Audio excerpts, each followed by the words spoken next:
In our politics lead right now, early voting is underway in Texas for their March 1st primary election. It's the first test for the state's new restrictive voting law, and we're seeing early signs that the Lone Star State is not succeeding. In addition to already restrictive mail-in ballot requirements, the new law requires voters to remember information potentially from decades ago.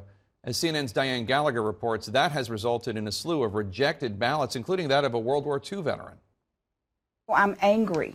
I'm righteously angry. After decades of helping others make a plan to vote, a controversial new election law landed 74-year-old Pam Gaskin in unfamiliar territory. Her mail ballot application was denied not once, but twice. I am Pam Gaskin, super voter. How could this happen? First, Fort Bend County had yet to update applications under the new law, which now requires voters to add their Texas driver's license or partial Social Security number to the application, which is what Gaskin did in her second attempt. But there's a catch. The law says it has to be the number that was on your application when you registered to vote. When did you register to vote? 46 years ago in this county. Because she wrote her valid license number but had registered with her social, the application was rejected. People are not going to vote. 95-year-old World War II veteran Kenneth Thompson's ballot application was also denied twice. In 1940s Harris County, he didn't use either number to register, so no match. In Texas, only a person who is over 65, disabled, or out of the county can vote by mail. But days before the application deadline, there are thousands of rejections across the entire state, all political parties, and this isn't the only problem. That's 5,000 cuts. A tight timeline to implement changes means less training and voter education, says Harris County Election Administrator Isabel Longoria. 14% of mail ballot applications there have been rejected over ID issues so far. We're still getting emails on all these tweaks in the laws. What we're leading to now is a higher than usual, almost double, rejection of mail ballot applications. But now the actual ballots are also being flagged and returned across the state, nearly 40% so far in Harris County, overwhelmingly due to the new ID requirements, which voters need to write again in a space under the flap on the external ballot return envelope. There's so much confusion, she's doubled staffing at phone banks. We got 8,000 calls in January alone, 5,000 of which were about mail ballot voting. Texas is one of 19 states that passed restrictive voting legislation in 2021. Now let's make this final. But before Governor Greg Abbott signed Senate Bill 1 into law late last year, activists warned lawmakers about potential snares like ID match and complicated envelopes. The challenges that we're seeing now are a feature of SB 1 of the voting law, not a bug.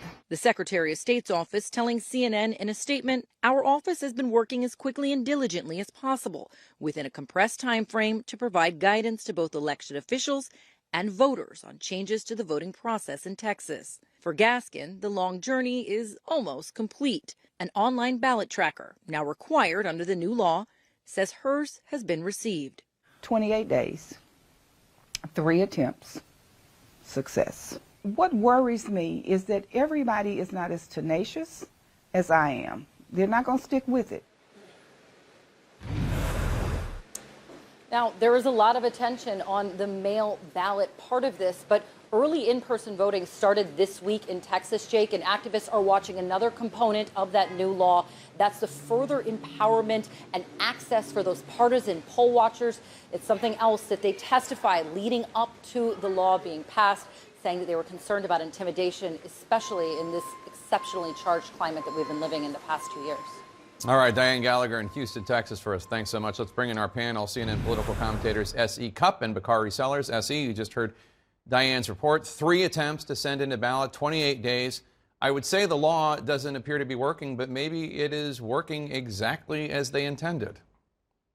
Yeah, this is by design. This is not complicated. This is what the point was for Republicans who wanted to gum up the system and make voting harder. When you want to make voting harder, it's because you don't want people to vote. You don't want people to vote because you don't want them to vote for the other guy.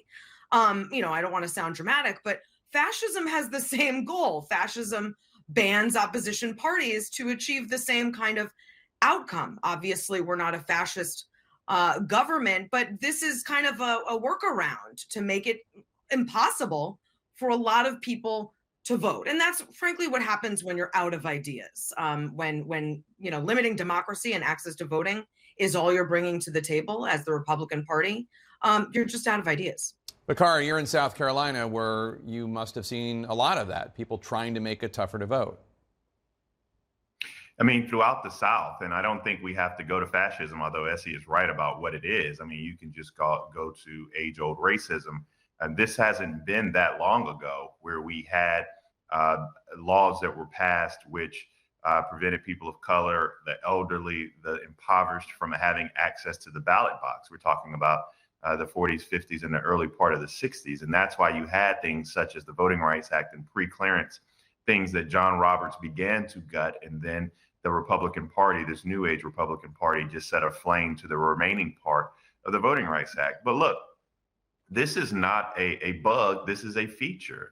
This is what the Republican Party, particularly Southern legislatures, want to do. It is racist on its face. It is anti-democratic, and it's un-American, and we have to call it out as such. And the frustrating part for me, Jake, sitting before you, is that these are the same battles my father fought. And here I am again, 30 years younger than my dad, still fighting those battles. And we have individuals, you couple that with individuals like Kyrsten Sinema and Joe Manchin, who simply don't give a damn, then you find yourself in a position right now where a lot of Black voters are going to suffer from exhaustion and throw their hands up and say, I'm tired of jumping over these hurdles. Essie, let's turn to the political fight surrounding schools. CNN projects that 3 San Francisco school board members have been pushed out by voters on Tuesday after that nasty recall fight that pitted Democrats against Democrats. Parents said the board was too focused on renaming schools instead of reopening schools. Essie, do you think this should serve as a wake-up call to Democrats about the most important issue facing so many parents, and that is, can their kids get an education? Yeah, and excuse me, I have a tickle. COVID really did break on party lines in a lot of ways, especially on masks and vaccines. But in one way, it really was a bridge between the parties, and that's where schools were concerned. And I think a lot of parents woke up because of COVID. And when it came to whether, Virginia or San Francisco, I mean, these weren't Trump voters and Fox News viewers coming for suddenly school boards and teachers unions and Democrats. I mean, this was Northern Virginia deciding that Terry McAuliffe didn't get it. And this was radical San Francisco, where there are more dogs than kids, frankly, telling progressives in San Francisco, we don't care about the murals and the building names. We want our kids back in school safely and getting a good education. So I think parents have really woken up, and I think that needs to wake Democrats up. I think Democrats long felt as if they were the party of parents, and I think took a lot of voters for granted on those lines. And I think parents are taking back sort of the autonomy and the control that I think they surrendered for a very long time to politics. Bakari, your response? No, Essie's right. And Jake, if you recall on State of the Union on Sunday, Hillary Rosen used the term parental exhaustion. And that's exactly what it is. And Democrats haven't tapped into that angst, that frustration. It seems as if we don't understand or don't get that parental exhaustion that's come along with COVID. And so whether or not you're in Northern Virginia, it's a lesson that Terry McAuliffe had to learn, or you're in San Francisco, this is actually something that Republicans have gotten right. They've actually, I don't want to say listen to parents, but they've actually gotten out of the way of parents, and they've mobilized, and parents are mobilized more than they have been in the past. And so, yes, Democrats have to stop talking as much on COVID and begin to listen. I understand and believe in following the science. Don't get me wrong. I understand the necessity of vaccines and mandates, but I also know that there's a human component, and we have to begin to listen to parents as well, something that elected officials are going to have to begin to ascribe to, or else they're going to find themselves out of a job.